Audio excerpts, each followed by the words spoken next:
The ranking member on that subcommittee, Mr. Ackerman of New York, is recognized for 3 minutes. The single question I have for the witnesses regarding Iran today is, what's left?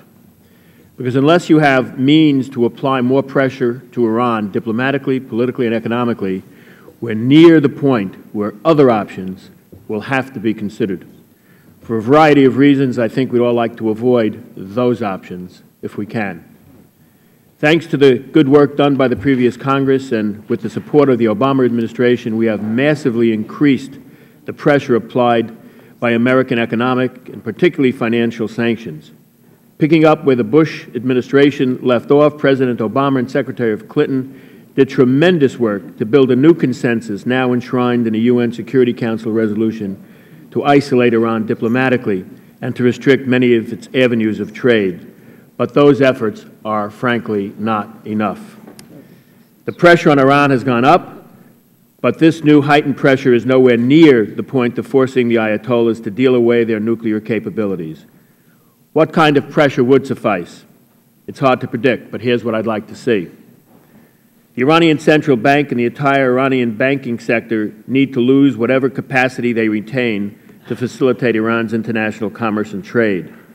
These institutions sustain Iran's criminal regime, underwrite terror, and facilitate Iran's illicit WMD programs. Let's be clear, sanctions have to hurt. If they don't hurt, they're not effective. The goal is not for us to pat ourselves on the back and issue press releases here. It's to inflict crippling economic pain over there. Iran's banking sector needs to become the financial equivalent of Chernobyl, radioactive, dangerous, and most of all, empty. Other countries may object to this approach. Our response to them should be simple and frank.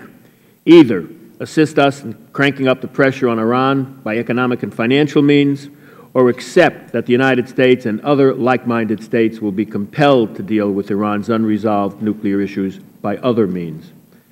It's been 10 years since the Bush administration revealed that Iran's secret enrichment capabilities and the threat has only grown since then. Iran's efforts to acquire the means to produce nuclear arms must be stopped. President Obama told the nation that he would use all possible means at my disposal to prevent Iran from crossing the nuclear arms threshold. I would say there are still means that are yet unused, and we need to use them now.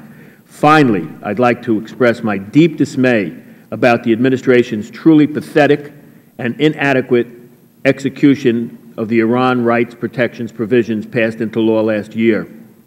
I refuse to believe that the State Department, after exhaustively examining Iran's massive machinery of repression, torture, rape, and murder, can identify only 14 Iranian officials to be targeted by human rights sanctions. Here is a bunch more. Iranian officials could do a lot better, and frankly, a group of Iranian Boy Scouts could even do better. This abject failure to execute the law is totally unacceptable, and I'd like to ask you, Secretary Sherman, if you would carry this letter, which, unlike the State Department, actually names names of a bunch of Iranian officials, and if you would please deliver this to Secretary Clinton.